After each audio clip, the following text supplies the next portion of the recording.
to rock this whole microphone. Hey. Okay, so today is how to weather the storm. Yes, how to weather the storm in your relationship. Whew, this is a hard one, but before we get started, you need to go ahead and subscribe, hit that bell notification, comment below, give me a thumbs up, and of course, you gotta share the video. That's how we do it though. Okay, so anyway, so how to weather the storm in a relationship. So every relationship has a storm. And that's where people are not getting along, we're not communicating, we're not talking to each other, we are angry about everything is an argument, we are just having issues. And the best way to weather the storm for me is, of course, to pray, read the word, get outside of me. So sometimes I have to put myself aside and say, let me deal with this, okay? How can I deal with this? What is the best way to deal with this situation? And that takes a lot of work by itself. I know you'd be like, what? Takes a lot of work. Yes, it does, because you got to communicate. You got to breathe. You got to relax. And you got to understand there's going to be things that are done to you that you don't feel appropriate. And it's always going to be the emotion of feeling me. And even though you could be right and justified by your feelings of being me, you have to step out and look at the whole situation and then look at the problem with your partner. And your partner has to do the same thing. And then you guys can discuss what your issues are. Now, I don't say have a long list and be like, okay, you do this, you did this, and you did this, and you did this, because then you're not going to get anywhere. You have to stay focused on that one issue. And then once you get from that issue, go to another issue. And I promise you, you're going to have to take your time to work out that one issue first. So you pick the major issues and you guys work out and agree on it.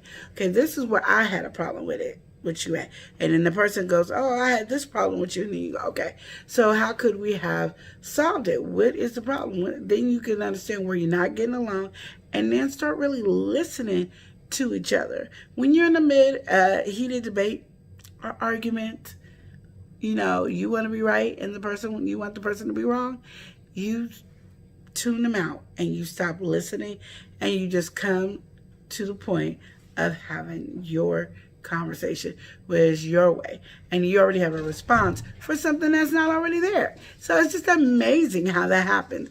But you just have to sit there and work it out and take your time with it and listen to each other and understand each other, and you can make it through. I'm just giving you a simple advice that will help you weather the storm, because you have to fix the situation.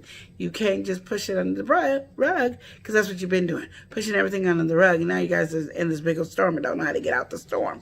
But you have to fix it to be able to get out the storm. So you got to know what the weather is. You got to know what the temperature is. And it's going to be some lightning. It's going to be some thundering. It's going to be all these different things. And then what is the problem? You got to figure that out. Like, what is your issue? How are you going to deal with it? And is it important enough? So those are the topics that you have to understand. And you can make it through that storm. Because there's not a storm that you cannot make it through.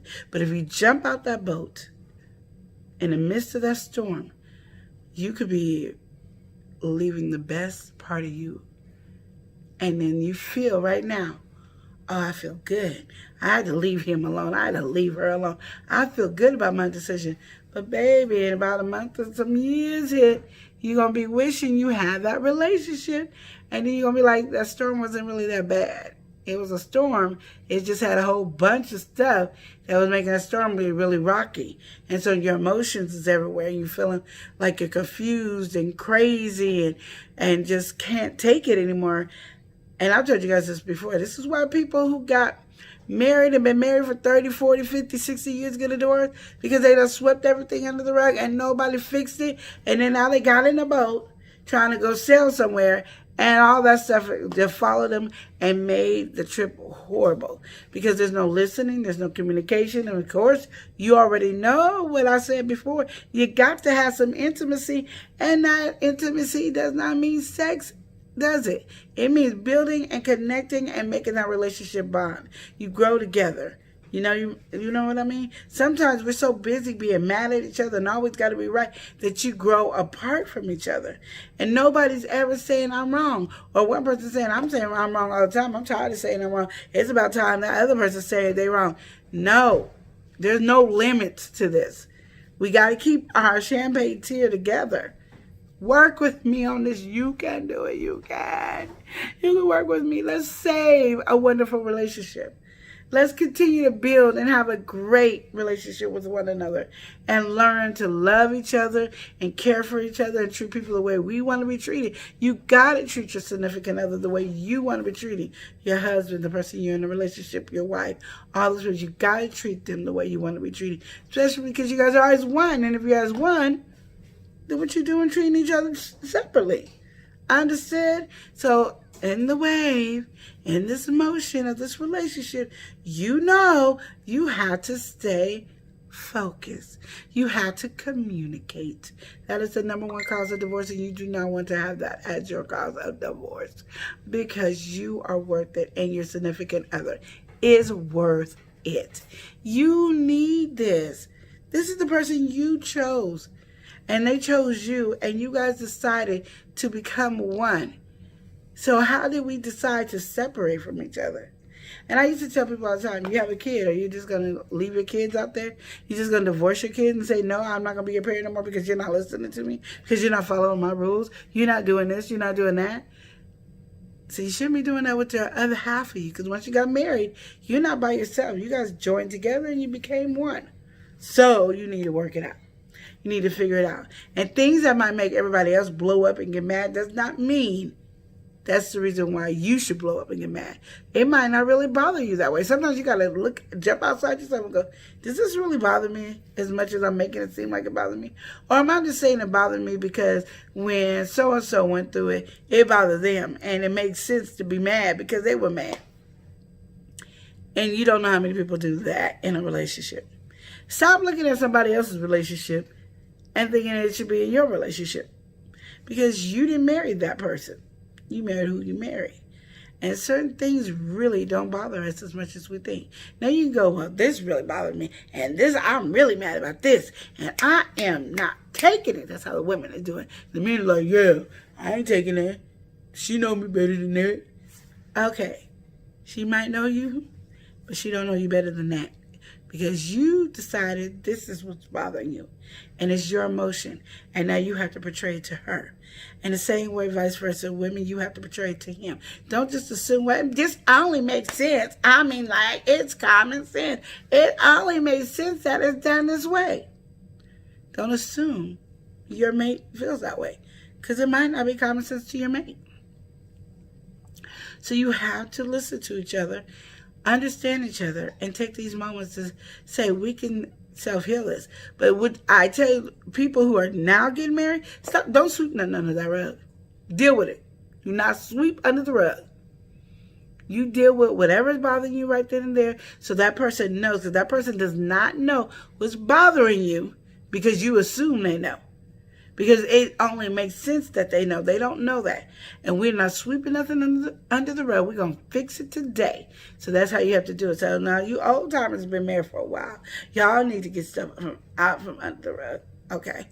Well, he didn't go with me to my cousin's funeral. Well, she wasn't supportive when I decided to switch jobs and make $50,000 less than what I was making. Those things need to be discussed and talked about. Because sometimes it's just as simple as, why didn't you tell me? Why couldn't we discuss so we can know that our financial situation, I just felt like a lot of burden was going to be on me. This is what it is, Or the reason I didn't really want to go to the funeral is because your family always jumping on me. But I need you to be there for my support.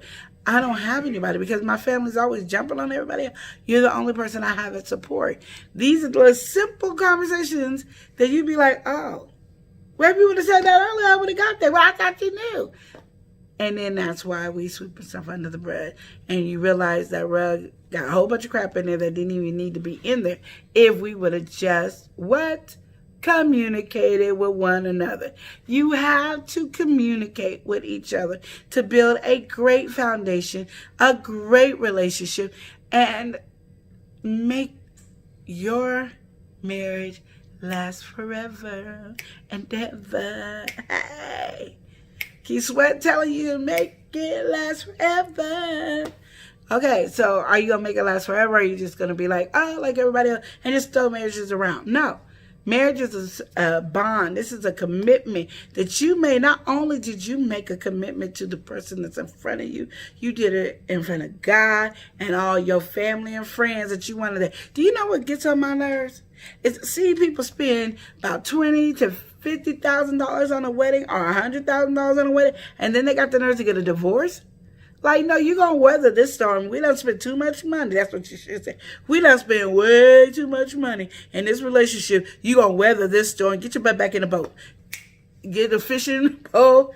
Yeah, wheel that person back in there. Get your butt in here. Yeah, you can fight this if you want, but you're going to sit your butt in here. You're going to weather this damn storm. Yeah, we did this together. And we're going to fix this right here. Now, for you who, like me, spend $5 on a wedding, well, you still need to weather the storm. See, I spent my $5. I could have bought me something else. Could have bought me a Happy Meal. With my $5, you're going to get in this boat for this storm. I just had to laugh because it was funny. But I'm just saying, that's just how simple it is. What we can do is build each other up. And that's what it is. And I don't like to hear women, and I hear it more from women. I don't want to build my man up on that. He did the dishes and did it. Build your man up on everything. I don't care if it's little. You give him kudos. You should be his biggest cheerleader. My baby watched the D-I-S-H. Dish. D-I-S-H-E-S. Dishes do. Do. He washed the dishes. He washed the dishes. And then turn around. Did yours? Don't get jealous because my man ain't washed the dishes. That's how y'all should be. And men, you need to just love and surround us with what your woman would like. Like your woman might like roses or candy or just you cuddling time with her. Give her that moment where you guys are connecting with each other, because women are more touched and stuff. Yeah, we like gifts too. So some women like gifts. Know what kind of gifts. Don't come out there giving your woman no flowers and she don't like flowers. Don't be giving her candy and she on a diet. Don't do that. Because now she's going to complain about it. And you're going to be like, well, I gave her a gift. She normally like this candy. But she on a diet. Don't do it. Because these women be crazy. You don't even know the stories I done heard about these women going crazy on some of these gifts that you men have been spending money on. Get what they need at that moment that you're giving it to them. So if they on a diet on Tuesday and they're going to be off on Thursday and you really want to give her that chocolate, wait until Friday to give her the chocolate, because now she's no longer on a diet. Don't do it on Thursday because she's still debating if she's going to be on that diet. Give it to her on Friday, well, or Saturday. Then you know if you want to really give her that chocolate. But if you want to be nice and give her a chocolate diamond, say, I know you're on a diet, baby. So I got you this chocolate bracelet. Because I didn't want to tempt you with no candy. So I got you jewelry candy, baby. Woo! You know she gonna be happy. She might not even like chocolate jewelry, but she gonna like it today because you did that and you made it special. Send each other love notes. Send each other different things, communicate with each other, and then talk to each other about each other's day. And men, don't be coming in the house all mad. I'm mad at work. And women, don't be coming here. Oh, well, this girl did this, and don't expect that man to give you advice. You know when you come in there and say, this is a co-worker did such and such, he giving you advice. Men, when you come in and where's my dinner? Don't come in there like that. Be mad. Let her know. And women, when you see a man mad, give him a little massage. What's wrong with you, baby? Oh, that happened at work, baby. Tell me all about it. And then sit down and fix his plate while he eating. Baby, but I know you have a way to handle it. You got it. What you need. And you can say the same words I'm telling you now to your women. Baby, you got it. Don't let that girl get to you. You got it. You know you better than that. That's better. Don't try to solve the problem. Man, you can't solve problems sometimes. Sometimes we just need to talk. So that's all I got to say. I just wanted to get you guys around in that bundle and understand that relationships is going to go through some storms. You got to figure out how to get the storm out. Do not jump out that day boat without fixing that relationship and then end up getting a divorce and say, see, Queen Lenore didn't know about that. No, because you didn't follow Queen Lenore's advice.